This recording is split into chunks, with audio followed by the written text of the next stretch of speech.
Hello and welcome. It's always a pleasure to have you join us. This is the Wedding Show. Remember, it's your ultimate guide to everything wedding. My name is Ruth Igbejule. Today, we'll be looking at the wedding gown. Yes, I'm sure my ladies can relate to this. The wedding gown. What is a wedding gown? Is it even necessary these days to even wear a wedding gown? We'll find out because my guest is already in the studio to have the conversation with me. And she's the creative director of LP Events and More. Honorable Prevail Farida, good to have you join us. So how are you? I'm very well, thank you. And you? Fantastic. It's obvious. So wedding gown, and wedding gown. Let the wedding bell ring. So what is that?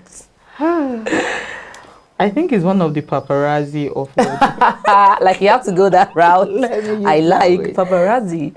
It's we make it a point of duty now. I can't tell you for a fact that I know the origin about wedding dresses, but it's a beautiful day that the bride is expected to look different from every other person.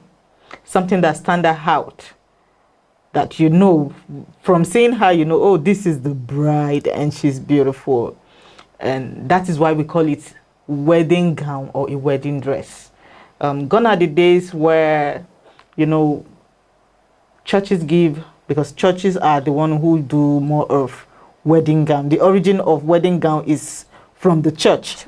So they give you the description of the kind of gown you're ought to wear. Some churches still do it till date. Yeah. But wedding gown is simply the outfit of the bride on our wedding day. So my own worry now is, must it be white? Who said that it must be white?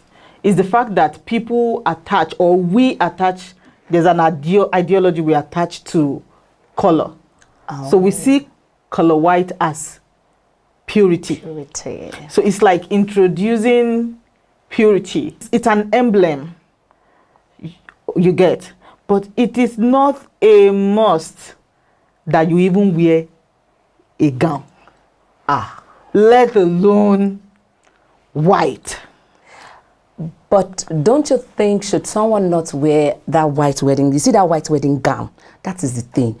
Should someone not wear it? Don't you think maybe the day no complete? Who makes the rule? If you ask me, so I have to ask you that. For someone who probably cannot afford or can even afford, I've had a bride who can afford, name the price of the wedding dress. But she simply said, I want a simple skirt and blouse for my wedding. And it was a white wedding, not a court. It was a white wedding. Wow. Yes. And she walked down the aisle wearing what she's comfortable in. It is about the confidence you have in yourself. I do not necessarily need to do what people do. If I'm comfortable with wearing what I'm wearing, why wouldn't I wear it? Actually, I'm comfortable wearing it. That's why I'm wearing it here today. So it is not about who says what. It is about what you're comfortable in. It is about what you can afford. It is about either you're following the trend or decide not to follow the trend, for me. So do you think brides do too much when it comes to the craze for wearing a wedding dress? I think some do. You know, wedding planning comes with some form of anxiety for the lady. So she has seen a couple of friends. Oh, I love what Mary wore. I love what Cynthia wore. Oh, it was that dress that Mercy was wearing. She's even unable to decide on what she wants at that time. And perhaps she decided for the one Mercy wore and she can't afford it. It becomes an issue. First of all, she wants to think about how she must get it. And if she can't get it, then how she can get something similar to that. That's already stressful for such a bride. But the best thing to do in getting all of these, relieving yourself from the stress of wedding gown dilemma, go for what you are comfortable in. go for what you can afford. All the brides I've had, the wedding I've had, my brides do not rent their wedding gown. Oh, so they buy? Majority of them actually sew it. They go in there, fit it, they like it, and they pick it up. So what am I going to do with it after the wedding day if I don't rent it? Thank you very much. That's another journey. Over the years, they've said your wedding dress is something you wear once in a lifetime. The only time you can wear it again is when the person is dead. So she's to wear it on her wedding day and the day she's to be buried. Then what if by that time should have been with giving birth, age, everything? So would have been? They weren't thinking about that. They do not think the way we think at that time. And as a matter of fact, you know, they usually wear a plus size kind of wedding dress. As against what we have now. So the idea is, for me, is go for what suits you. Embrace what is doable for you. And enjoy your day. You mentioned churches initially. Yeah. So if not for churches, maybe with some churches restrictions, religion, do you think bride would even do worse when it comes to when it comes to their wedding gowns? Some will do, and some wouldn't. Depends on the bride. Okay. A loud lady who just like to live her life would not care to wear anything. Like, I don't want the jacket on it. It's a tubeless kind of outfit I want. The corset must be this. It had to be given and all of that. Given, you know, that's the word. It had to be given. But you know, the church factor helped put it in a moderate way that you cannot. I've seen a bride that goes to church. They don't do a makeup. We went to Edo State to do the wedding, and she was walking down the aisle. She got to the altar, and they said they cannot proceed with the wedding procession because the bride had makeup on her. So the church does not allow makeup? Yes, so we had to go back and wipe everything. So why did she wear makeup knowing that her church does not allow makeup? She actually wore something very natural. But still, it's the church's rule. At that point, would you want to blame? Because I've had a conversation like this on the wedding show, the radio version of it too. A pastor stopped a bride or refused to join a couple because the bride had makeup on. And there were lots of callers who complained that, oh, the pastor does not have the right, he has ruined their day. But again, the question I asked is, the bride being a member or a member of that church, she should know the rules and regulations. So why alter it? Just maybe she's not a member of the church. Then why would I want to look at the parental factor in that? The parent may decide that I want my child to be married in our church. Are you attending your parents' church? Okay. No, I'm not. So the information may not even get to her. Okay, don't do makeup. Okay, don't do makeup. I can just dap my face with a little bit of powder and all of that. And they still say no. And again, it boils down to understanding.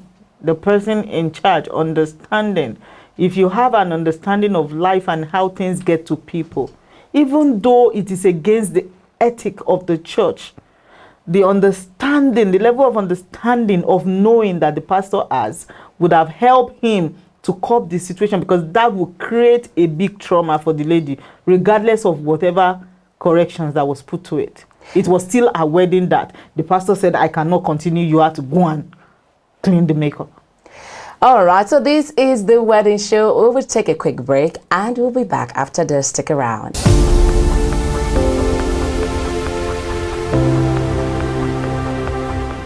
Welcome back to the wedding show, and today we have been discussing the wedding gown. So my guest is still in the studio, and do you think some brides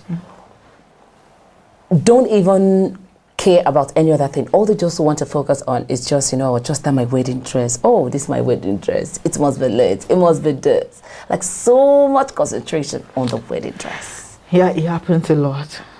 But why is that so? Are they not giving too much concentration just to one particular thing as against the several other things that needs to be done on the wedding day? So this is one thing you need to understand. I talk about anxiety the other time. But by the time you pick the date, the journey to anxiety just began. So you tend to want to, okay, I want it like this. Oh, I want it like this. If you're not careful, you spend the rest of the time you have to make the plans on wedding dress. So having people who help you, who put you through, like you need to calm down. There's a lot to do. It's not just about your wedding dress. It's about everything that concerns your wedding. That helps them a little bit. But I wouldn't blame them because it's a normal anxiety that happens. So even if it's not wedding, you get pressured, you get tensed when things like that are happening. But so if you have to compare the type of wedding gowns we used to have back in the days and now, because now we have the corset wedding dresses cannot compare it that have all the silhouettes. Don't compare. Why shouldn't I compare, Jerry? Hey, don't compare. Why? You see the way I'm saying it? Don't even try it. So are you saying this present day is better? I won't say it's better and I won't say it's worst. I won't say which is better. Yes, these days we have it much better to some level, and we have it worse. So depending on the angle you're looking at, then I'm talking about the style. It has to be more. The silhouettes, the fabric, everything. Is better these days, depending on the area as well. But it's better for the style and all of that, but not when it comes to moderation. We are lacking. Okay. We are lacking. That's actually a topic that we'll also treat on the wedding show, because I don't know why bride wants to show too much. Yeah, like it is my day. You cannot come and steal my day. And at times I feel like it's too much. But do you, as a bridal vendor, do you get to advise them perhaps or counsel them? I do that a lot. I do that because low self-esteem is something that affects anybody at any stage of life. Does that come to play here? Yes, it does. I need to know. It's my wedding, it's my thing, it's my day. All of that, it's you not having enough confidence about yourself. Okay. If you're comfortable with who you are, what you've got, and what you're putting on, that won't bother you. So I oftentimes encourage the bride to be comfortable with yourself. Know you, appreciate you, celebrate you, embrace you for who you are first. Then the pressure of, I want to do this, I want to look this, I want to look that will be minimized, and it will look as beautiful as you want it to look at the end of the day. Okay, so I still want to take us back to, let's compare the retro and present. So what bridal trend do you think has faded away? Like maybe from the dress to, back then to brides used to wear gloves. Even so that's groom. one. Yeah, groom used to wear gloves. The glove is gone. The flower that they pour, that pour down flowers when the bride is coming. Okay. All of those are not there any longer. Well, all we have now is paparazzi. Back then, wedding is a big thing. Like you're going into, it's a big thing. They make it look so big. So the plan, the arrangement. I remember one wedding I did 2000. I think 2000. Whoa, you've been in this business for quite a long. Yes, wow. Yes, in Kaduna, and I can remember very well how my bride was walking in and how she had to hold, it's a ball gown, and how she held all the way down. Her dress, and the flower girls pouring from left to right, and she was emotional. She was really emotional. She was crying. So all of those moments are no longer there. Nobody had time for even ring bearer. Yes, it was just a little kid that would need to bring the ring. So all of those things are not there, and those are the beautiful things that you see in wedding back then. Yeah, but do you love it? I still love it. I still wish to have one like that. But do you get to, initiate all of these ideas into your brides or your couple's head when they come? Yes, sometimes we talk them into it. Sometimes we like, I had a bride who was getting married. It wasn't, they wanted to do the engagement, and instead of the normal, I show, okay, kind of, okay, my dad, I'm like, okay, can we do something like what I'm wearing? I like it. And we had the bride wear something like this. I hope I'm going to have this dress before you leave today. That's good. And we had the bride looking like this. Very unique, very fantastic, and she was happy at the end of the day, because what she said is, I think I stood out among everyone in this room. So she surpasses people's expectation. Whoa. As for waiting for us, oh, I would want to see the ashoke. She's putting on so she wasn't wearing ashoke. News flash. It was adire. News flash indeed. Exactly. So what advice do you have for brides as for would-be brides who want to pick, their wedding dresses, their wedding gowns? What advice do you have to give to them? If you're listening, I will plead with you to ask God. It goes a long way for you to ask God to direct your path, to lead you at every point. It shows wedding is an indication of what your journey in the marriage will look like. So you have to be intentional about everything, getting down to what you're wearing, everything you're wearing for your wedding. Ask God to lead you through. You might want to wear a ball dress, and that is not what will happen. You don't know what is going to happen that day. You don't know the plans of anyone around you. He knows.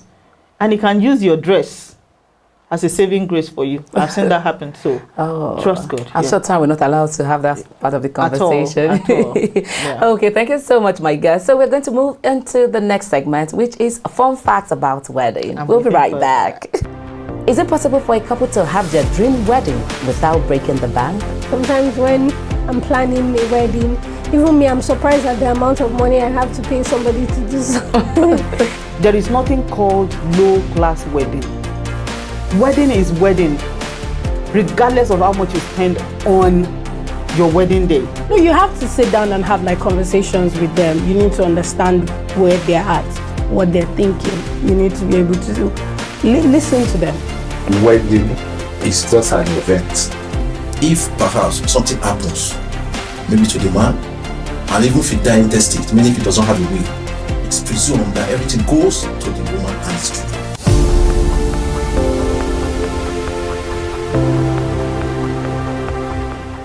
Welcome back to the wedding show, and this is the fun fact segment. So I still have my guest for this segment. So we have something here, and it says the tradition of a wedding cake comes from ancient Roman, where revelers broke a loaf of bread over a bride's head for fertility's sake. So they did not just break it like this, but it's because it's for fertility. That's why they broke the loaf of bread over her head. We just start.